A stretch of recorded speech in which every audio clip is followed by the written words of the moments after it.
baca Quran, baca ayat-ayat ketika bercerita tentang, makanya Quran itu tidak disusun surat Musa semua, surat Isa semua, surat tentang Muhammad sallallahu alaihi wasallam semua. Enggak, ketika kita baca Al-Baqarah ketemu dengan cerita Musa, ketemu dengan cerita Bani Israel, ketemu dengan cerita Muhammad sallallahu alaihi wasallam.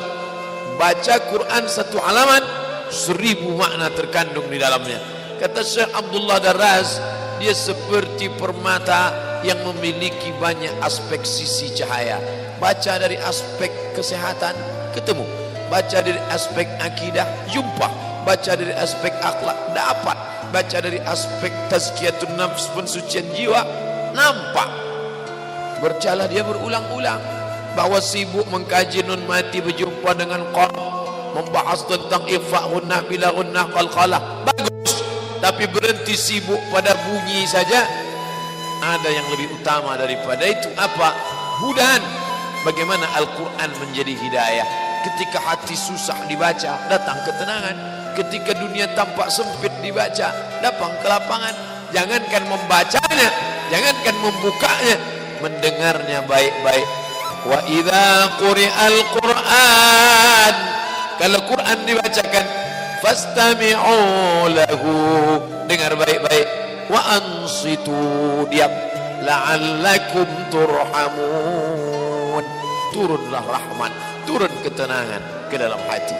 Tidak ada yang dapat menenangkan yang bersifat batin kecuali yang batin juga. Ini tenggorokan zahir, yang menenangkan yang zahir ini zahir juga. Ini zahir disediakan untuk menenangkan yang zahir. Ini perut zahir, tidak ada yang bisa menenangkan yang zahir kecuali yang zahir juga. Apa itu? Makanan. Tapi yang batin mau ditenangkan dengan yang zahir, enggak ketemu, simpangnya lain. Zahir tenangkan dengan zahir, batin tenangkan dengan batin. Banyak orang sekarang salah. Datang orang mau minta, Pak makan Pak, belum makan, suruh berzikir. Ya mana bisa. Orang minta makan ya kasih nasi bungkus, menenangkan ususnya dengan makanan. Setelah dia kenyang baru suruh dia berzikir. Udah kenyang, udah coba zikir, subhanallah subhanallah subhanallah. Gimana? Tenang? Tenang Pak. Tenangnya di mana? Di sini Pak. Yang batin tenangkan dengan yang batin. Sekarang orang stres, dibawa jalan-jalan ke Danau Maninjau, stres, galau, dibawa ke danau. Orang yang hatinya tenang nengok danau, subhanallah, ma khalaqta hadza batila, tidaklah yang kau ciptakan ini sia-sia. Dia sedang stres, dibawa nengok danau. Apa yang kau lihat? Rasanya aku mau terjun aja ke dalam. Tak bisa. Menenangkan yang batin itu, bawa dia ke masjid, suruh dia berzikir, bawa dia sholat. Setelah hatinya tenang, baru nampaknya luas ternyata dunia ini ya. Tadi pandanganku udah sejengkal aja udah rasanya. Ini banyak orang sekarang salah menyikapi yang zahir dengan yang batin.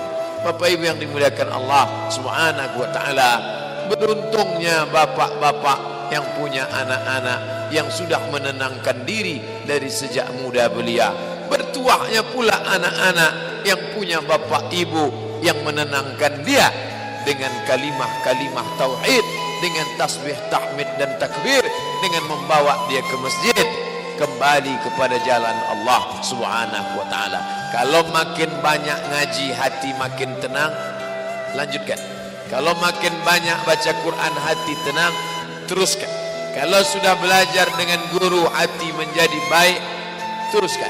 Tapi kalau hanya menjadi garang, menjadi makin brutal, menjadi orang yang melawan, maka kita sedang bersangka-sangka berbuat baik, padahal kita sedang dipermainkan setan. Wa yahsabuna annahum yuhsinuna sun'a, mereka menyangka sedang berbuat baik, padahal mereka sedang dipermainkan. Nauzubillah. Islam mendatangkan ketenangan batin. Kalau sudah tenang, barulah bisa mencari nafkah dengan baik. Keluar dari masjid, waktu masuk tadi ke dalam mau cari ketenangan, Allahumma aftah li abwaaba rahmatik, curahkan rahmatmu supaya hatiku tenang, curahkan rahmatmu supaya otakku tenang, curahkan rahmatmu supaya batinku tenang. Setelah dapat rahmat Allah, keluar ke masjid, Allahumma aftah li abwaaba fadlik, bukakan pintu rezeki,